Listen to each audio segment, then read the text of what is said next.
ಎದ್ದ ತಕ್ಷಣ ಹಂಗ 5 ನಿಮಿಷದಾಗ ಚಾ ಮಾಡ್ಕೊಡ್ತಿದ್ವಿ. ತೀರಾ 1 ತಾಸ ಎದ್ದು ಇನ್ನೇ ಚಾ ಬರ್ಲಿಲ್ಲ ನನಗ. ನಮ್ಗ 5 ನಿಮಿಷದಾಗ ಮಾಡಕ್ ಬರಂಗಿಲ್ರಿ. ಅಲ್ರಿ 5 ನಿಮಿಷದಾಗ ಅದ್ ಹೆಂಗ್ ಚಾ ಮಾಡ್ತಿದ್ರಿ ನೀವು? ಸಕ್ರಿ ಚಾ ಪುಡಿ ಕುದಿತಿತ್ತ ಇಲ್ಲ ಯಾರಿಗ್ ಗೊತ್ತ್ರಿ?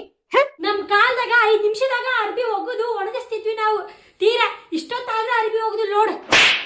ಹತ್ತಿರಿ 5 ನಿಮಿಷದಾಗ ಅರ್ಬಿ ಹೋಗ್ಯಾಕ ಆಗಂಗಿಲ್ರಿ. ಅಲ್ಲ ನಿಮ್ ಕಾಲದಾಗ ನೀವ್ ಹೆಂಗ್ ಹೋಗಿತಿದ್ರಿ? ಹೊಚ್ಚ ಹಾಕಿದ್ವಿ ಇಲ್ಲ ಯಾರಿಗ್ ಗೊತ್ತ್ರಿ? 5 ನಿಮಿಷದಾಗ ರೊಟ್ಟಿ ಬಡಿತಿದ್ವಿ ನಾವು. 5 ನಿಮಿಷದಾಗ ಜಿಗಿಟ ಹಾಕಕ್ ಆಗಂಗಿಲ್ಲ. ಇನ್ನು ನೀವು ರೊಟ್ಟಿ ಹೆಂಗ್ ಸುಡ್ತಿದ್ರಿ? ಅವೇನ್ ರೊಟ್ಟಿ ಬೈತಿದ್ವ ಬಿಡ್ತಿದ್ವ ಯಾರಿಗ್ ಗೊತ್ತ್ರಿ? 5 ನಿಮಿಷದಾಗ ಸೀರೆ ಉಟ್ಕೊಂತಿದ್ವಿ ನಾವು.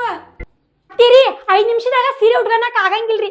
ಅದ್ ನೀವ್ ಹೆಂಗ್ ಉಟ್ಕೊಂತಿದ್ರೆ ಏನೋ ಯಾರಿಗ್ ಗೊತ್ತ್ರಿ? ನನ್ಗ ಎದುರು ಮಾತಾಡ್ತಿ?